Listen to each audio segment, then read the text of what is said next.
印度媒体炒作中国空天飞机高性能制造中国威胁言论，中国空天飞机发展如何？空天飞机在航天航空领域是一个怎样的存在？2月4号，印度亚洲通讯社发文表示，一家中国商业航天公司发布了时速7000英里的有翼火箭型高超音速飞机计划。若该飞机研制成功，其能在1个小时之内从中国北京飞到美国纽约。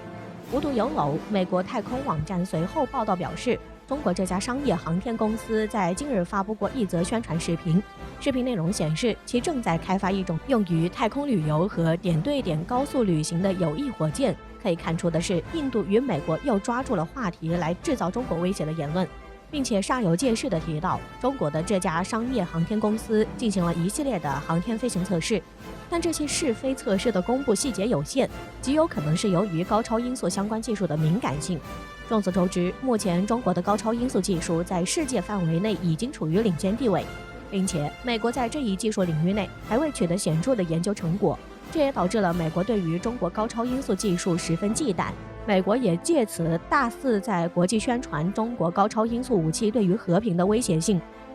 包括印度也是如此，所以其自然不会放过炒作中国威胁的任何机会。在印度和美国媒体的报道中，提及了高超音速飞机、有翼火箭、太空旅行、点对点高速旅行等名词，但并没有对这些名词做进一步的解释，实在是有些让人摸不着头脑。对此，该中国商业航天公司也表示，我们正在开发一种用于高速点对点运输的有翼火箭，其成本低于携带卫星的火箭，速度则比传统飞机更快。这一段的描述很容易让人联想到空天飞机。该公司也说明了正在研制的正式空天飞机项目可以通过亚轨道飞行实现在地球上任意2点之间的快速运输，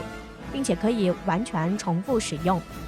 通过印度、美国媒体的报道和该公司的声明，我们可以看出空天飞机具有强悍的飞行速度，同时也不单单是一架飞机。那么，空天飞机到底是什么？空天飞机对航空航天的发展有何意义？空天飞机现如今已经研制成功了吗？其实，空天飞机是航空航天飞机的简称。我们都知道，航空与航天虽然只有1字之差，但在技术和应用方面有着极大的差别。但空天飞机就是一款既能航空又能航天的新型飞行器，是航天技术与航空技术高度结合的技术产物，甚至我们称其为未来飞机。空天飞机与传统飞机上有很大的差别，其能像普通飞机一样水平的起飞，以每小时1.6万到3万公里的高超音速在大气层内飞行，在30到100公里高空的飞行速度可以达到12到25倍音速，并且空天飞机可以直接加速进入地球轨道，摇身一变从飞机变成了航天飞行器。但又与航天飞行器不同，空天飞机可以像传统飞机一样在机场着陆，重复使用。这些特点就让空天飞机成为了可以自由往返天地之间最合适的运输工具。就像我们前面提到的，航天领域和航空领域是2个完全不同的技术领域。航空领域的飞机一般只能在地球大气层内活动，而航天领域的飞行器一般只用于大气层外的活动。同时，航空领域的运输是可以重复的，通过起飞和降落可以重复性的往返，但航天领域的飞行器一般都是不可重复使用的，发射1次后便不可回收再使用。空天飞机就很好地结合了这2个领域，使其能够达到完全重复使用，并且可以大幅度降低航天运输费用。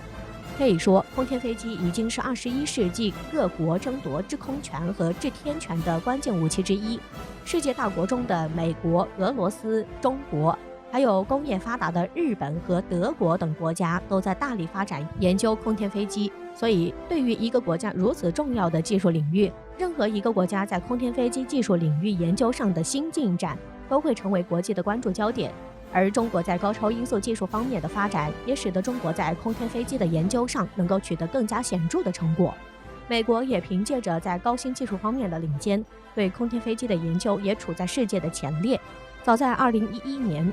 中国媒体就曾报道过关于神龙空天飞机的新闻。据了解，当时的神龙空天飞机是以轰6轰炸机为发射平台完成的飞行测试，而国际上也一直把中国神龙空天飞机与美国 X-37B 空天飞机放在一起讨论，但之后也并没有流传出过多关于中国神龙空天飞机的成果消息。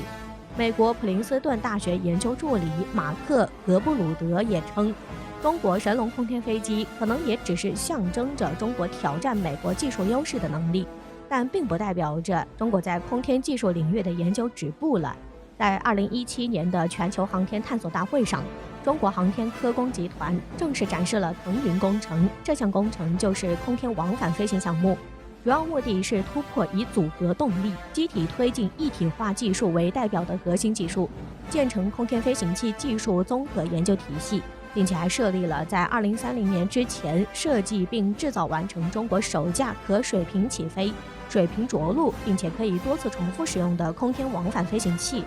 2018年的9月，腾云工程有了最新的研究成果，实现了组合发动机模态转换国内首次飞行的验证。去年11月，第7届中国国际商业航天高峰论坛上，中国航天官方媒体首次透露了腾云工程已经成功首飞。据了解，腾云空天飞机由下面级运载器和上面级轨道器一共2级组成。运载器搭载液体火箭冲压组合式循环发动机，最开始先启动带有增压装置的火箭发动机，通过水平起飞的方式将运载器和上面级的轨道器送到10000米以上的高空，然后继续将其飞行速度加速到3马赫左右。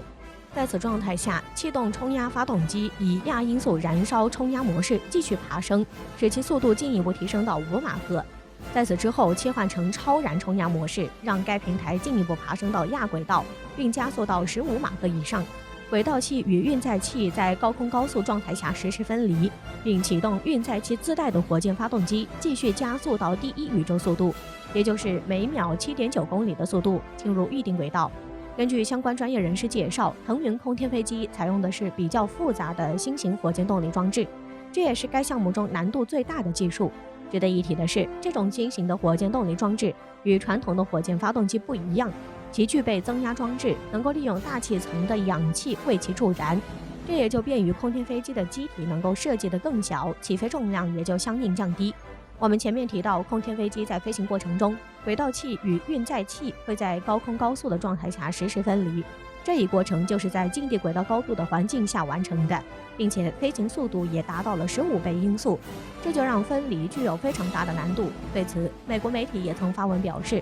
在这种状态下实行分离是不安全的，而且违背了物理学的规律。美国媒体的发言并没有实际的试验依据，因为其在轨道器与运载器的分离上进行了无数次的试验都没有成功。对于中国的首次试验成功自然眼红，才会恶意的诋毁中国空天飞机的研究成果。如今，中国空天飞机技术领域的研究已经步入正轨，腾云空天飞机的首飞也给中国航天人员们带来了很大的鼓舞。未来，中国在这一领域会有着更大的突破。